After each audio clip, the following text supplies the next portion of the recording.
꿈다운 라디오, 꿈다운 새벽 책방, 오늘도 기분 좋게 시작합니다.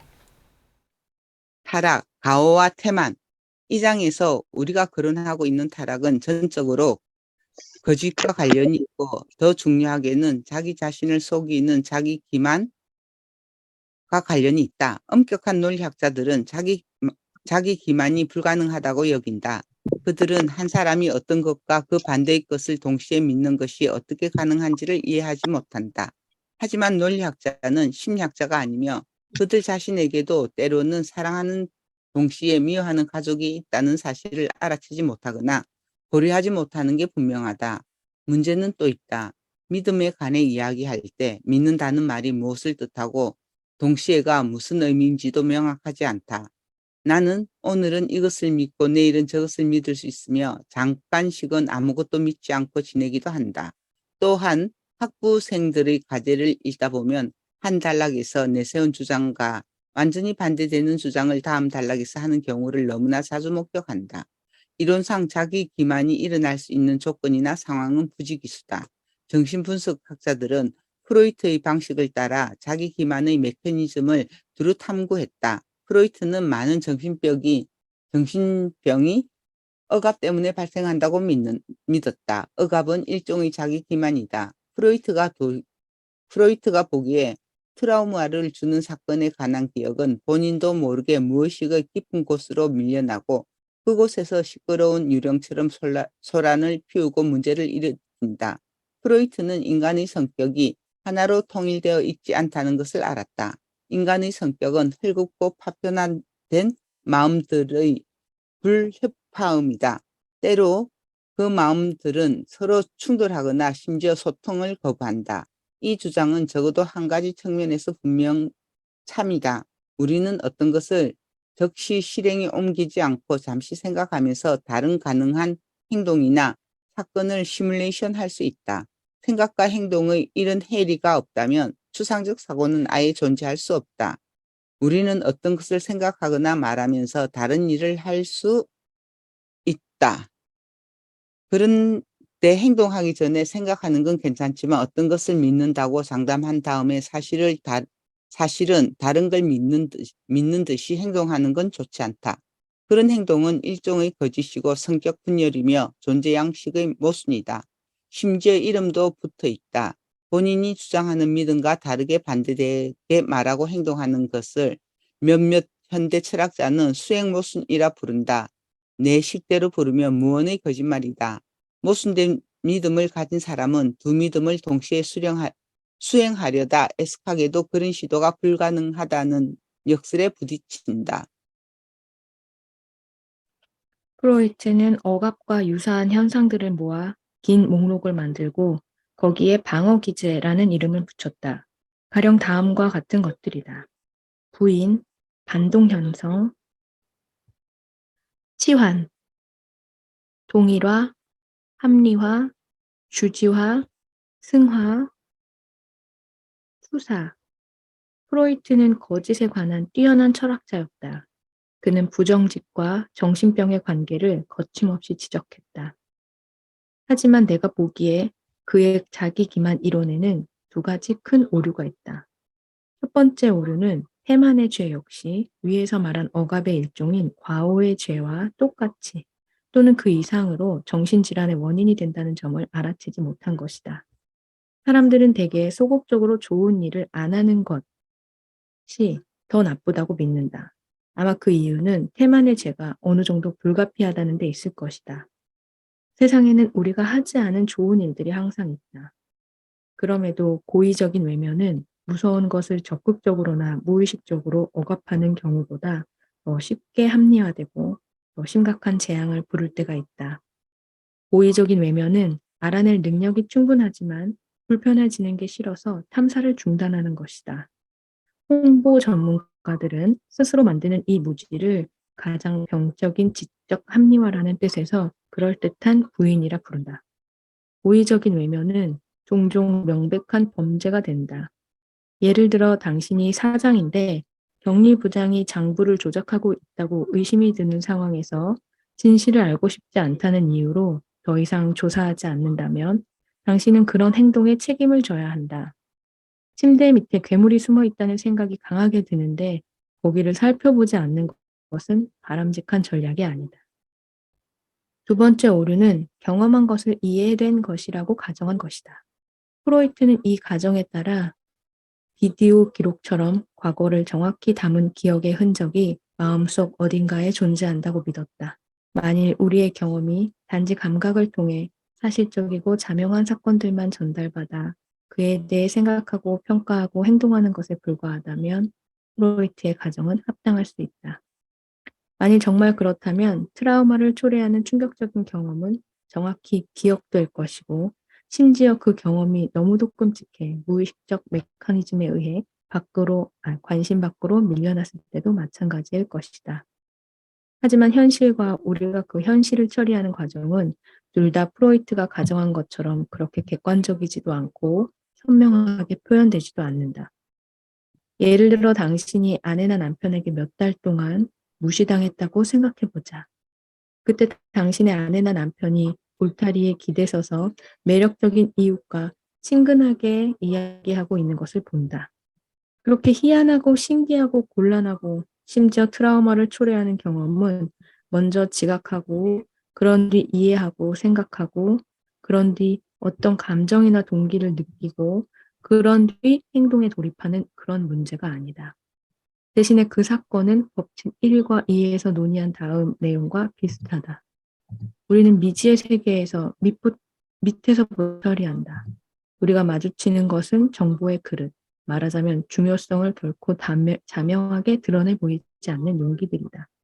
따라서 당신의 배우자가 이웃과 이야기하고 있는 것을 목격하는 순간 당신은 다음과 같이 모든 것을 종합하여 냉철하게 생각하진 않을 것이다. 난 몇 달 동안 배우자에게 무시당해 밤마다 외롭고 비참했어. 자세히 얘기하진 않았지만 그 때문에 항상 짜증나고 고통스러웠어. 이젠 저 사람이 대놓고 내 상처에 소금을 뿌리네. 최근에 나에겐 거의 관심도 주지 않더니 잘 알지도 못하는 사람과 저렇게 친근하게 이야기하고 있잖아. 그보다는 거부당할 때 마음에 속에 조금씩 쌓여온 분노, 슬픔, 외로움이 마침내 만수위를 넘어 밖으로 흘러넘치고 있을 가능성이 훨씬 크다. 부정적인 감정이 갑자기 분출한다고 해서 당신이 마침내 그 수위를 충분히 의식하게 되었다는 뜻은 아니다. 아마 당신은 좌절감이 점차 쌓이다가 마침내 참을 수 없이 짜증이 나고 삶이 불행하다고 느꼈을 것이다. 하지만 그렇다고 해서 당신이 그 원인을 알았다고 말할 수는 없다. 그렇다면 그 원인은 무엇일까? 가능성은 머리가 복잡할 정도로 광범위하다. 어쩌면 당신은 무시당하고 있었던 게 아닐 수 있다. 실은 직장에서 곤란을 겪고 있었고 그로 인해 전반적으로 자존감이 떨어졌을지 모른다.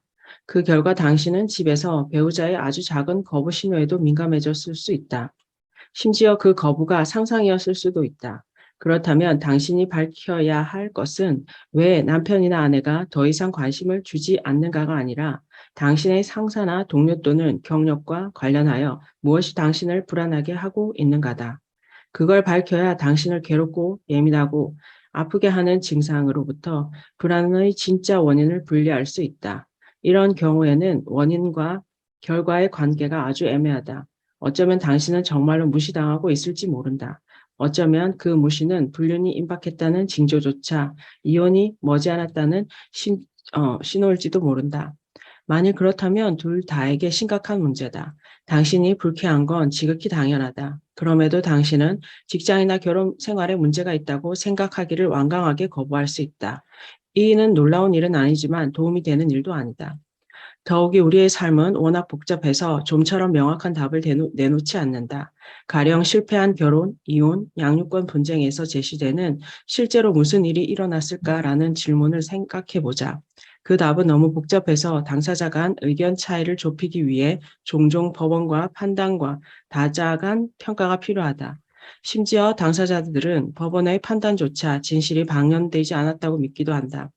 그 이유 중 하나는 일반적으로 부부간에 일어나는 일들은 별개의 객관적인 사실들로 단순하게 존재하지 않기 때문이다. 모든 사건의 의미는 사건이 포함되어 있는 맥락에 따라 달라진다. 하지만 문제의 사건이 일어날 때 우리는 그 맥락의 많은 부분을 인지하거나 고려하지 못한다. 아내가 오늘 나에게 한 말의 의미는 그동안 우리 둘이 주고받은 모든 말, 함께한 모든 일, 함께 상상한 모든 내용에 달려 있다. 심지어 이것만으로는 복잡성이 다 설명되지 않는다. 예를 들어 장모가 장인을 대했던 방식, 더 나아가 그 문화에서 인정하는 남녀 관계가 생각보다 더 큰 영향을 끼칠지 모른다. 그런 이유로 부부싸움은 종종 걷잡을 수 없이 커지고 특히 지속적이고 효과적인 소통 방식이 없을 때는 통제불능이 되고 만다. 한 문제가 더 깊은 문제로 이어지고 또다시 더 깊은 문제로 이어지는 까닭에 접시 크기로 시작된 다툼이 이 결혼을 끝내는 게 좋을지 아닐지를 판가름하는 전면전으로 확대된다. 그렇게 작은 구멍에도 발을 잘못 들이면 추락할 수 있다는 두려움 때문에 위험하더라도 말하는 편이 나은 순간에도 문제는 안개 속에 묻힌다.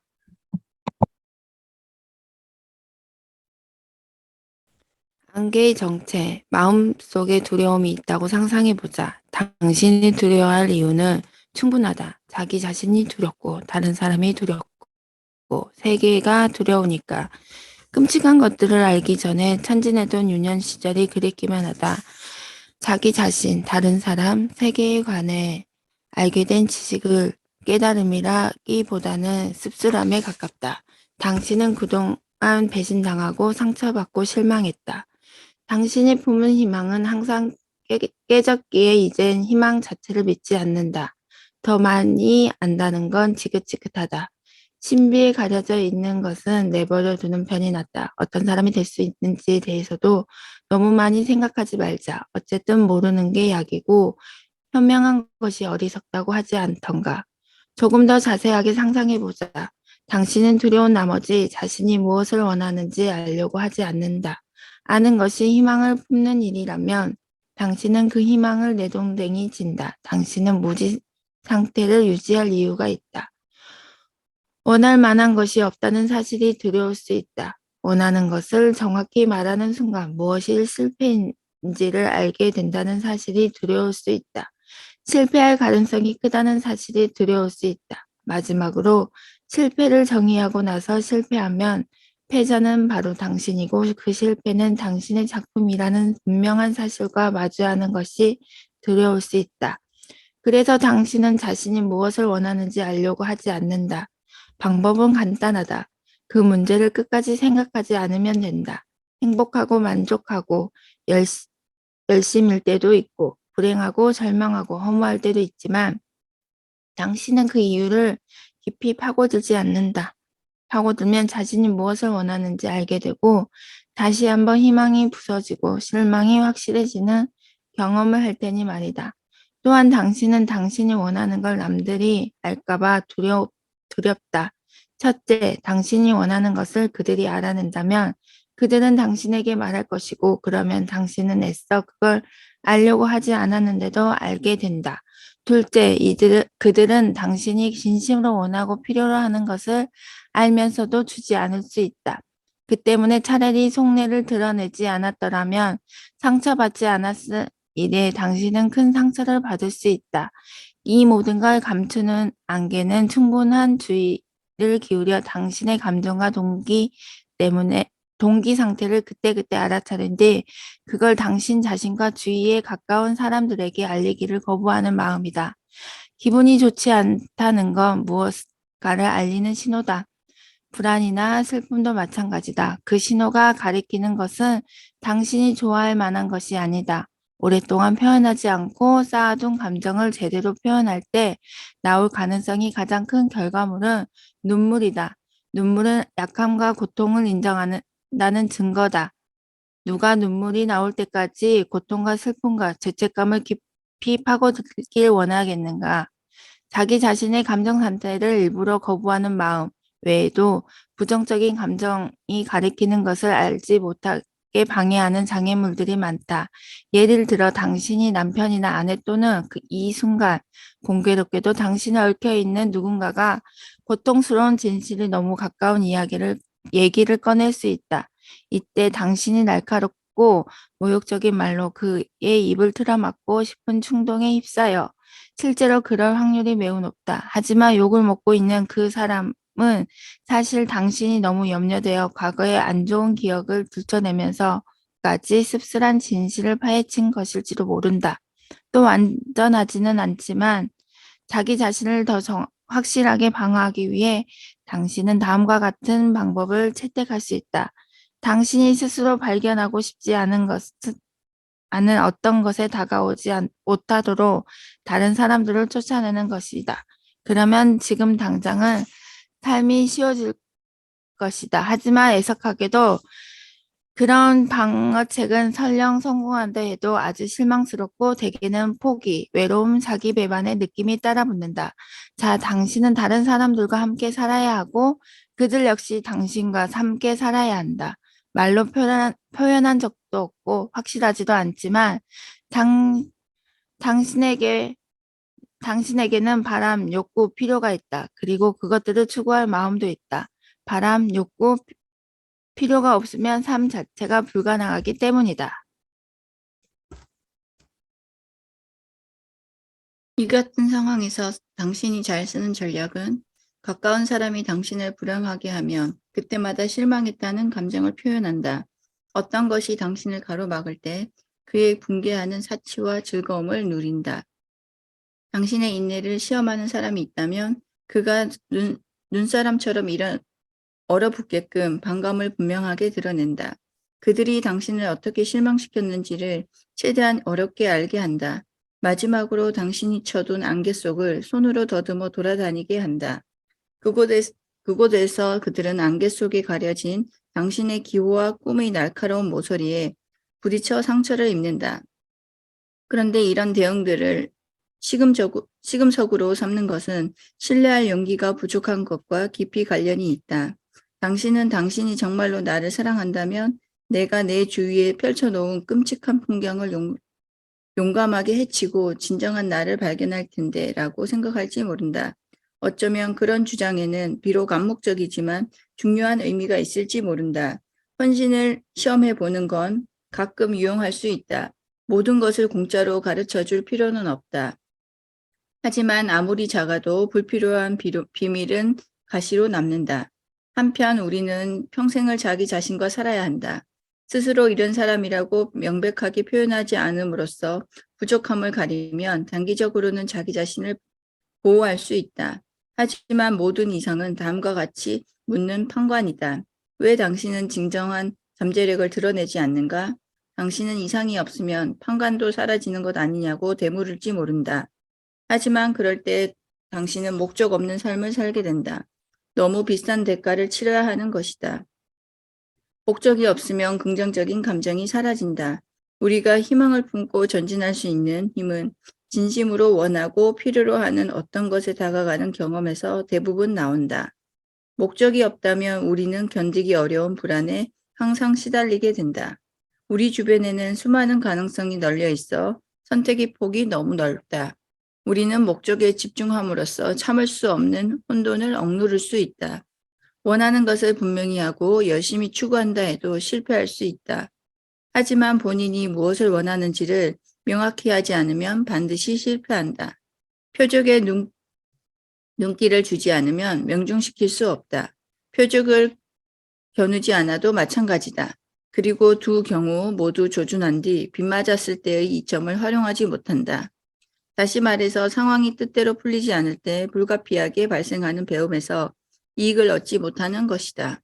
노력해서 성공한다는 말은 어떤 것을 시도하고 목표에 미치지 못하고 그 과정에서 새로운 지식을 힘겹게 배우고 다시 목표를 재조정하고 그런 뒤 진저리가 날 정도로 시도하고 실패하고 재조정하고를 반복한다는 의미다. 실패에서 얻은 모든 배움은 때로 당신에게 다른 야망을 가지라고 조언한다. 그렇다면 진실을 안개 속에 묻어두는 대신 당신은 무엇을 어떻게 해야 할까? 당신의 감정을 인정하라. 물론 자신의 감정을 인정하는 것은 아주 까다로운 일이다. 첫째, 외로워서 생기는 분노나 고통, 사소한 것일지 모를 어떤 일에 대한 불안 또는 부적절할 수도 있는 질투가 자기 자신에게 존재한다는 사실이 꽤 부끄러울 수 있다. 그런 감정을 인정한다는 건 무지, 부족함, 나약함을 드러내는 일이다. 둘째, 정황할 수 없을 만큼 확실하더라도 당신의 감정이 틀릴 수 있고 그래서 본인도 모르게 잘못된 방향을 조준하고 있을 수 있다는 사실도 불안 요소 중 하나다. 당신은 전혀 의식하지 못한 어떤 이유로 당신 상황을 완전히 잘못 이해할 수 있다. 이런 이유들 때문에 신뢰가 중요하다. 여기서 신뢰는 인생의 쓴맛을 아는 성숙한 사람의 신뢰를 의미한다. 순진한 사람이 다른 사람을 신뢰하는 이유는 모든 사람이 기본적으로 심지어 보편적으로 신뢰할 만하다고 믿기 때문이다. 하지만 살면서 누구나 배신을 당하기 마련이다.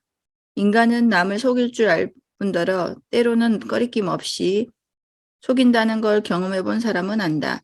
그런 일을 겪고 나면 당연히 개인 차원에서든 종 차원에서든 인간의 본성을 비관하게 된다.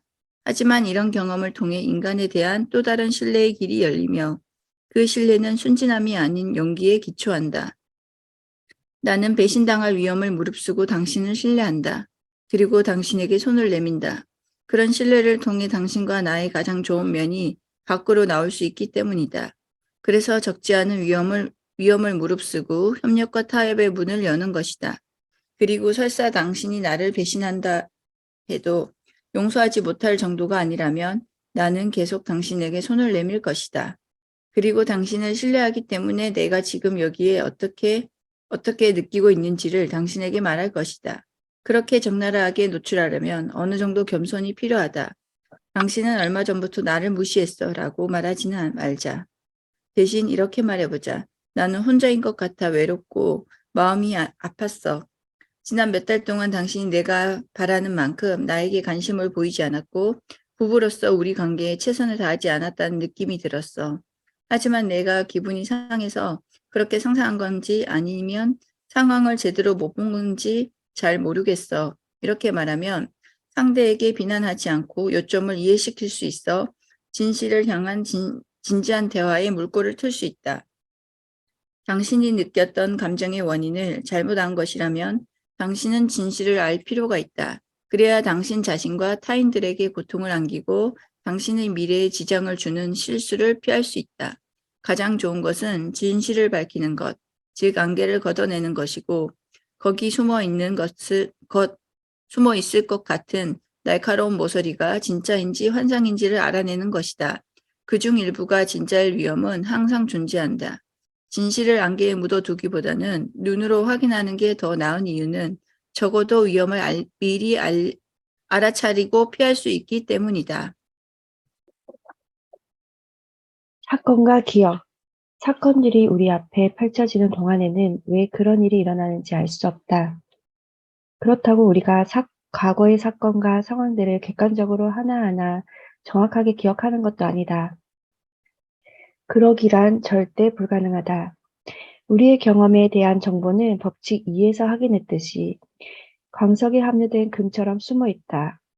그 정보를 추출해 정제하여 현재와 미래를 가꾸는 데 쓰려면 큰 노력을 들여야 하며 종종 다른 사람들과 협력해야 한다. 우리의 과거는 바람직한 경험을 되풀이하고 탐탁지 않은 경험은 차단하는 데 쓰여야 한다. 그래서 무슨 일이 일어났는지뿐 아니라 왜 그런 일이 일어났는지를 알아야 하는 것이다. 왜라고 묻는 것은 지혜다. 이유를 알아야 우리는 같은 실수를 반복하지 않을 수 있으며 특별히 운이 나쁘지 않다면 성공을 거듭할 수 있다. 경험에서 유용한 정보를 뽑아내기는 쉽지 않다. 그 일을 제대로 하려면 우선 상황은 나빠지는 게 아니라 더 좋아져야 해 라는 아주 순수한 동기가 있어야 한다. 둘째, 실수와 솔직하게 마주할 각오를 하고 어느 지점에서 어떤 이유로 올바른 길에서 벗어났는지 밝혀낼 자세가 되어 있어야 한다. 셋째, 기꺼이 변화를 결심해야 한다. 하지만 이 결심은 어떤 문제를 뒤에 남겨두고 돌아보지 않겠다는 결심과는 다르다. 둘을 혼동하면 가장 손쉬운 대응법을 선택할 위험이 있다. 눈을 딴 데로 돌리고 생각하기를 거부하고 동시에 넘을 수 없는 벽을 쌓아 진정한 대화를 차단하는 것이다. 이런 고의적인 외면이 장시간 지속되면 삶은 안개에 쌓인 듯 흐릿하고 눈에 보이는 어떤 형체도 없이 공허하며 혼돈으로 가득 차버려서 결국 우리를 당황과 경악에 빠뜨린다. 다음과 같은 문제들은 모두 심리적인 것과 사실적인 것, 주관적인 것과 객관적인 것의 이상한 결합이다. 정말 위협적인가? 아니면 내가 무서워하는 걸까? 정말 아름다운가? 아니면 내가 아름답다고 생각하는 걸까? 어떤 사람에게 화가 날 때 그 사람이 한 일 때문인가? 아니면 내가 자제심이 부족해서일까? 당신의 세계를 지탱하던 바닥이 꺼질 때 이런 질문들이 당신을 혼란스럽게 한다. 그런 혼란 상태에는 객관적인 요소가 들어있을 수 있다. 왜냐하면 추락은 종종 죽음이나 심각한 질병, 해고나 휴식 같은 현실적인 일이기 때문이다. 하지만 추락은 또한 주관적이어서 고통, 의심, 혼란, 그리고 가능성을 인지하거나 앞길을 선택하지 못하는 무능과도 관련 있다. 존재의 근원적 토대는 주체인 동시에 객체이며 동기와 감정과 물질적인 것들이 모두 뒤섞여 있다. 그런 토대 위에서만 지각이 선명해지고 세계가 명료해진다. 당신 여전히 아내를 이해하지 못한다. 아내의 말에 무엇이 숨어 있을까봐 두려워 말의 맥락을 더듬어 보지 않는다. 아내의 말은 여전히 모호하고 형체가 없기 때문에 상황이 그려지지 않는다. 우리 자신의 개인적인 동기들은 은밀한 형태로 시작되며 우리가 알고 싶어 하지 않는 한 계속 그 상태로 남아 있는다. 미랄이 왕교와 분류되지 않고 뒤섞여 있는 셈이다. 금과 천연은 여전히 용의 발톱에 붙들려 있다. 철학자의 돌은 시궁창 어딘가에 처박혀 있다. 정보는 혼돈의 구안에 묻혀 있다. 그것들이 우리에게 손짓하지만 우리는 여전히 탐사를 시작하지 못하고 있다. 이런 테마는 의식을 확장하지 않겠다는 의도적 자발적 거부다. 성배를 찾으러 가는 길은 숲속에서도 가장 어두운 곳에서 시작하고 우리에게 필요한 것은 가장 보고 싶지 않은 곳에 숨겨져 있다. 당신이 옷장 속에 쓰레기를 계속 쌓아두고 숨기기만 한다면 당신이 가장 준비가 안 되었을 때 옷장 문이 갑자기 열리면서 그동안 쌓인 것들이 한꺼번에 쏟아져 나와 당신을 덮칠 것이다. 당신 인생에는 그 잡동사니와 마주하고 하나하나 분류하고 필요한 것은 간직하고 나머지는 내다버릴 시간도 에너지도 별로 없을 것이다. 쓰레기 더미에 깔린다는 말은 바로 이런 상황을 가리킨다. 부적절하게 행동하는 자를 응징하는 위대한 혼돈의 여신 티아마트가 기원한 것이다. 세계에는 숨겨진 위험과 기회가 가득하다. 위험과 마주치기가 두려워 모든 걸 안개 속에 묻어둔다면 그토록 외면해 오던 것을 향해 돌진할 수밖에 없는 운명이 처했을 때 당신은 이미 다리가 풀려 있을 것이다. 당신은 의식의 밝은 빛으로 흐릿한 안개를 깨끗이 날려버릴 수 있다. 하지만 이 엄청난 능력을 발휘하지 않는다면 날카로운 나뭇가지에 찔리고 바위에 부딪히고 안전한 피난처를 지나칠 것이다. 그런 뒤 장애물과 방벽 천지인 미로를 만들었다며 사람을, 현실을, 신을 저주할 것이다. 그때 타락이 손짓하고 당신은 어둡고 은밀한 동기에 이끌릴 것이다. 그런 동기는 실패를 불씨로 삼고 좌절을 연료로 삼아 점점 더 강해지고 사악해질 것이며 급기야 그 정점에서 당신 나쁜 사람들이 당신에게서 가져갈 만한 것을 모두 가져갔다는 억울한 믿음에 사로잡힐 것이다. 이런 태도가 필연적으로 초래하는 행동과 무행동은 당신의 삶과 공동체, 당신의 나라와 이 세계를 초라하게 만들고 그런 뒤 다시 존재를 초라하게 만들 것이다. 바로 이것이 어둡고 은밀한 동기가 바라는 결과다. 주의를 기울여 정성껏 탐색한다면 당신은 인생의 저울을 장애물 쪽이 아닌 기회 쪽으로 기울여서 비록 위태롭고 고생스러울지라도 인생은 살만하다는 것을 알게 될 것이다. 진심으로 원하고 요구한다면 얻을 것이다. 진심으로 찾는다면 발견할 것이다. 진심으로 들어가길 바라며 두드린다면 문이 열릴 것이다. 살다 보면 앞을 가로막는 것과 똑바로 맞서기 위하여 가진 걸 모두 쏟아부어야 할 때가 있다. 거짓으로 대체하고 싶을 만큼 무서울지라도 진실을 피해 숨지 말아야 할 때가 있다. 원치 않는 것을 안개 속에 묻어두지 마라. 남들이 책임을 방치한 곳에 기회가 숨어 있음을 인식하라. 당신의 가치를 끌어올려라. 임상 심리학자이자 교수로서 나는 사람들의 경력 개발을 지도해왔다. 내담자들 중에는 직장 동료나 부하 직원이나 상사가 할 일을 하지 않는다는 이유로 상담을 청하는 경우가 적지 않다. 그들은 자아도취적이거나 무능하거나 성미가 고약하거나 압제적이다. 당신은 합리적인 방법들을 동원해 그들을 저지해야 한다. 순교자가 되지는 마라. 다른 사람이 내 공을 가로챌 정도로 불평하지 않고 희생하는 건 잘못이다. 하지만 당신이 현명하고 세심한 사람이라면 그런 동료들 때문에 가치 있는 일들이 무수히 방치되고 있음 또한 알아챌 것이다. 그리고 스스로에게 이렇게 물을 것이다. 내가 저 일을 한다면 어떤 일이 벌어질까? 쉽지 않은 문제다. 아무도 하지 않은 일은 되게 필요하지만 위험하고 어렵다. 이는 그 일이 가치 있고 중요하다는 걸 의미한다. 어쩌면 당신에게 문제를 알아볼 안목이 있는 것이 아닐까? 그렇다면 그것이 당신의 문제가 아니라고 어떻게 말할 수 있겠는가? 왜 이 문제는 알아차리면서 다른 문제는 알아차리지 못하는가? 깊이 생각해 볼 문제다. 직장을 포함해 어느 집단에서든 쓸모 있는 사람이 되고 싶다면 아무도 하지 않는 유용한 일을 찾아서 하라. 동료들보다 일찍 출근하고 늦게 퇴근하라. 위험할 정도로 무질서하다면 체계를 세워라. 근무 시간에 일하는 척하는 대신 제대로 일하라. 마지막으로 업계 또는 경쟁사들에 관해 더 많이 공부하라. 그러면 당신은 매우 가치 있는 사람, 핵심 인물이 될 것이다. 그리고 사람들이 당신의 진가를 알아보고 인정하기 시작할 것이다.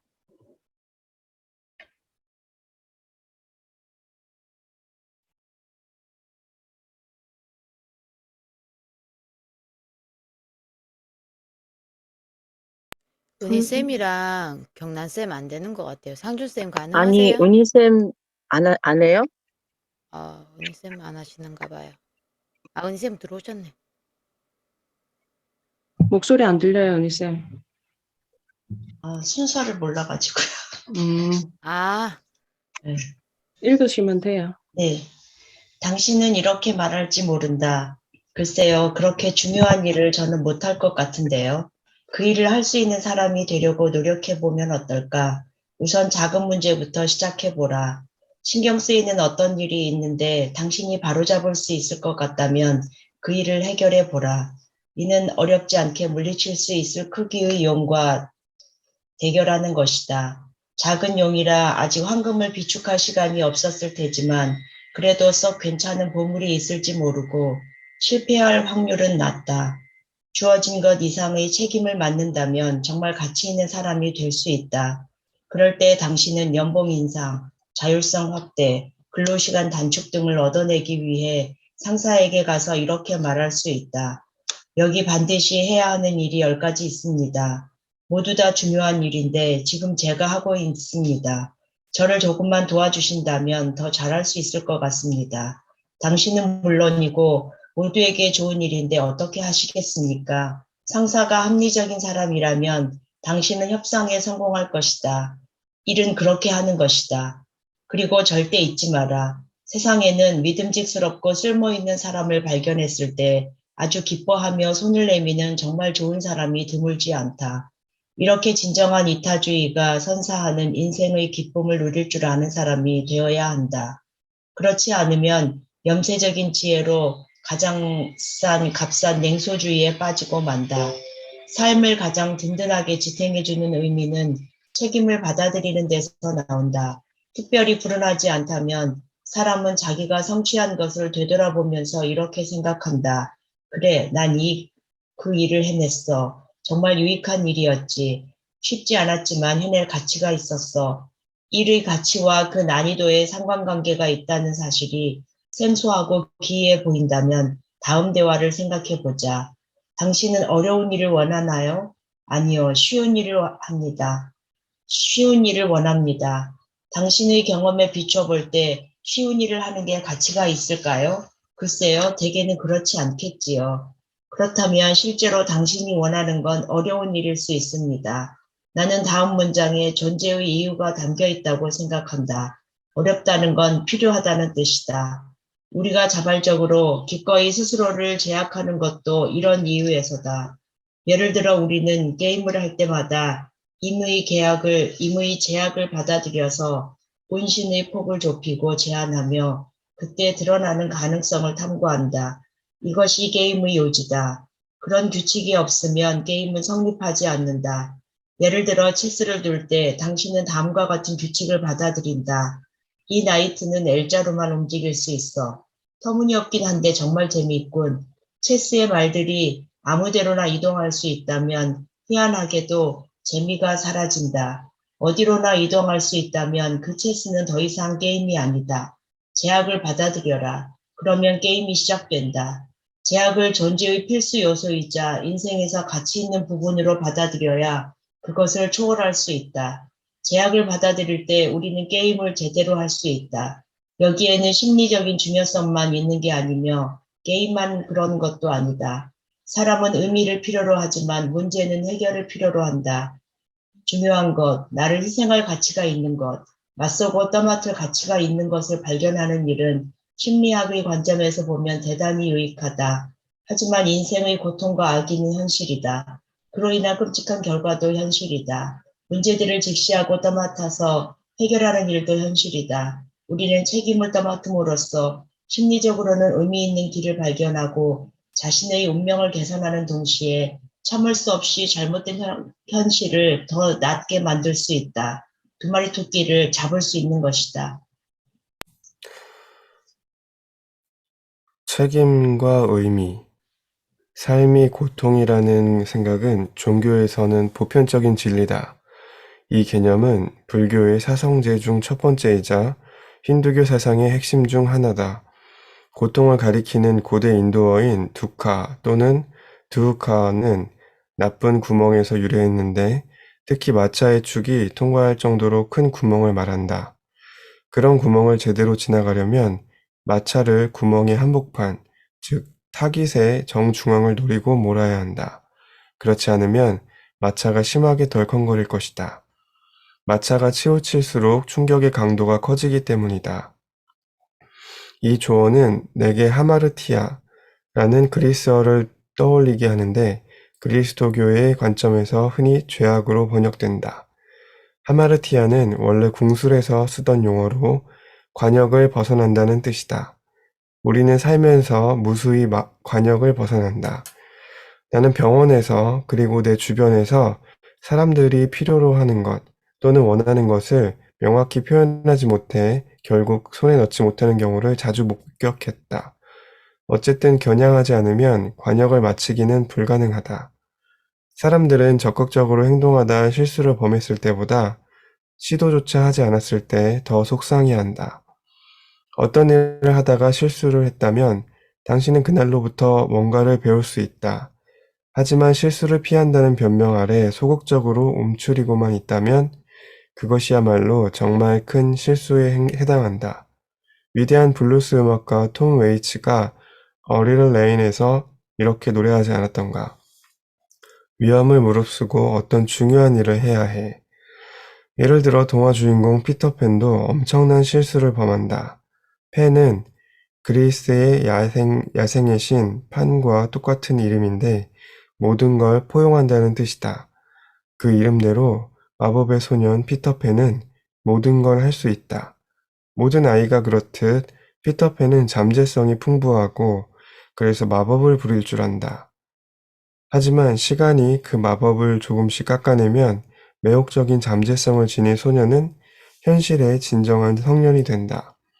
말하자면 초기의 가능성이 의미 있고 생산적이고 장기적으로 지속 가능한 것과 맞바뀐다. 피터팬은 그러길 거부한다. 그 이유 중 하나는 그의 주요한 역할 모델이 후크 선장이기 때문이다. 후크 선장은 전형적인 폭군, 질서에 병적으로 집착하는 자, 기생충이자 독재자, 죽음을 두려워하는 자다. 그가 그러는 데는 이유가 있다. 시계를 삼킨 악어의 형태로 죽음이 끊임없이 그를 쫓아다니기 때문이다. 그것이 시간이다. 똑딱 똑딱 1분 1초가 지나갈 때마다 삶은 사라진다. 악어는 후크의 맛을 받고 그 맛을 좋아한다. 이 또한 인생이다. 혼돈의 수렁에 숨어 있는 걸 두려워한다고 해서 다 겁쟁이는 아니다. 대부분의 사람들은 유년 시절에 실망과 질병, 사랑하는 사람의 죽음을 겪는다. 그런 경험을 하면 누구나 비통해하고 붕괴하고 거칠어지고 포악해진다. 후크처럼 말이다. 그런 후크 선장이 역할 모델이라니 피터팬이 어른이 되길 싫어하는 것도 놀랍지 않다. 차라리 소년들의 왕으로 남는 편이 나을 것이다.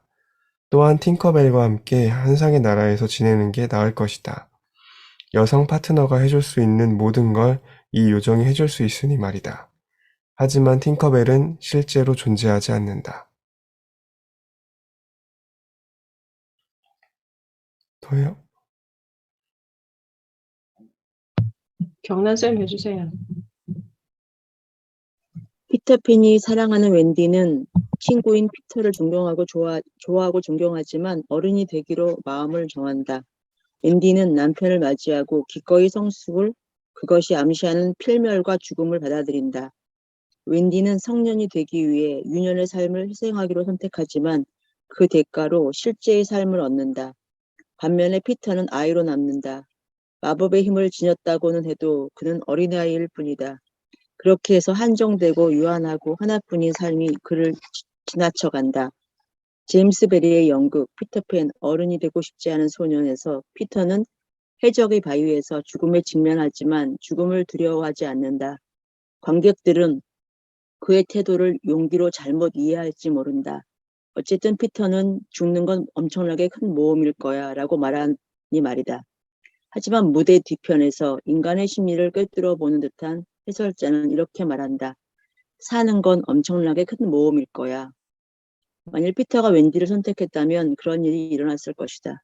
그런 뒤 곧바로 하지만 피터는 그걸 절대로 알지 못해 라고 덧붙인다. 피터가 죽음을 두려워하지 않는다고 큰소리치는 건 용기가 아니라 그에게 기본적으로 자멸적인 성향이 있고 삶을 역겨워한다는 증거다. 그 증거로 그는 어른이 되길 끊임없이 거부한다. 독신자 파티에서 최연장자가 되는 건 절대 좋은 일이 아니다. 그런 입장이 되면 자포자기의 심정을 멋진 방골 기질로 위장하고 신경질적인 초연함과 오만을 드러내기도 한다. 거기에는 네버랜드 같은 데가 있다. 마찬가지로 목표는 없고 재능만 있는 25살 젊은이의 매력적인 잠재성은 30살에는 절망적이고 애처로워 보이고 40살이 되면 완전히 만료된다. 여러분은 자신의 다층적인 잠재성을 희생해 실질적인 알맹이를 확보해야 한다. 목표를 세워라. 자신을 단련하라. 그렇지 않으면 비참한 결과를 맞이한다. 과연 어떤 결과일까? 고통으로 가득하고 의미는 전혀 없는 삶이다. 거기에 지옥보다 더 좋은 표현은 없다. 여기까지 하겠습니다.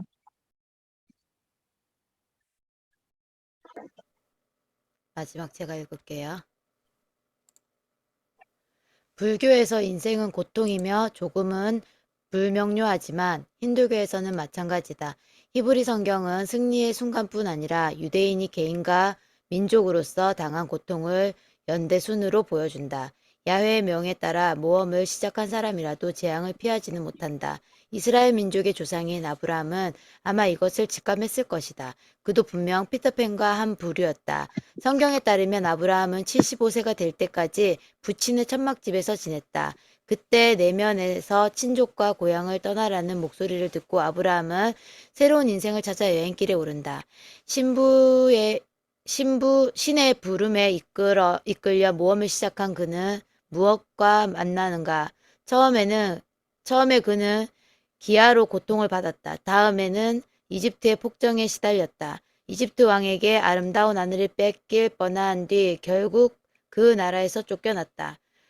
또 영토 문제로 일가 친척들과 다투고 전쟁을 겪고 조카를 납치당하고 위대한 민족의 조상이 되리라는 하나님의 약속에도 불구하고 오랫동안 자식을 못 보고 마지막으로 아내들 사이에서 극심한 갈등을 겪었다.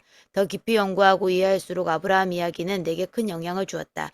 그 핵심에는 비난과 현실적이고 진심 어린 격려가 묘하게 결합해 있다. 여기서 비관은 무엇일까? 아브라함처럼 두려워하지 말고 세상에 나가라는 하느님의 명을 받은 사람이라도 인생은 힘들기 마련이다. 상황이 아무리 좋더라도 극복하기 힘든 장애물이 나타나 길을 가로막는다. 그렇다면 격려는 무엇일까? 살다 보면 스스로 생각하는 것보다 자신이 더 강하고 유능하다는 사실을 보여줄 기회가 온다. 상황이 제 필요에 따라 우리를 능력자로 변모시킬 때 우리 내면에 있는 잠재성이 밖으로 드러난다. 내가 최근에 조금이나마 이해한 아주 오래된 생각 하나가 있다. 그 생각은 책임과 의미와 관련이 있으며 명시적으로 드러나기보다는 꿈이 전해주는 지혜처럼 숨어 있다. 그 생각은 고대부터 현대에 이르는 다양한 문학작품과 이미지와 연극에서 발견되는데 영웅 신화가 대표적이다.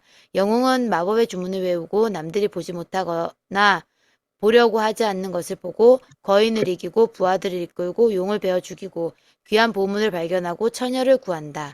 영웅 신화는 모든 똑같은 지각 및 행동의 패턴이 변형된 것으로 그 안에는 어디서나 통할 수 있는 존재 양식이 있다.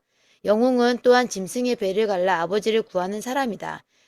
이런 이야기들은 책임과 의미에 관한 어떤 걸 맡고 싶었던 걸까? 감사합니다. 오늘 여기까지 하겠습니다. 네, 사진 찍을게요. 수고하셨습니다. 수고하셨습니다. 수고하셨습니다. 자, 준비하시고요. 하나, 둘, 셋. 네, 아이고, 좋습니다. 꽉 차서 좋네. 네, 너무 좋네요. 감사합니다. 어려운 책인데 꼭 참. 네. 한번 읽어보는 거죠. 되게 뼈를 네. 엄청 때리네요. 그죠? 오늘 부분은 좀 좋았던 것 같아요. 네. 다 알아듣는 얘기라서 그런 것 같아요. 한글을 조금 이해했다고 날까? 네, 희망적이네요. 그죠? 아, 네. 감사합니다. 아침에 한글도 못 알아들었었는데.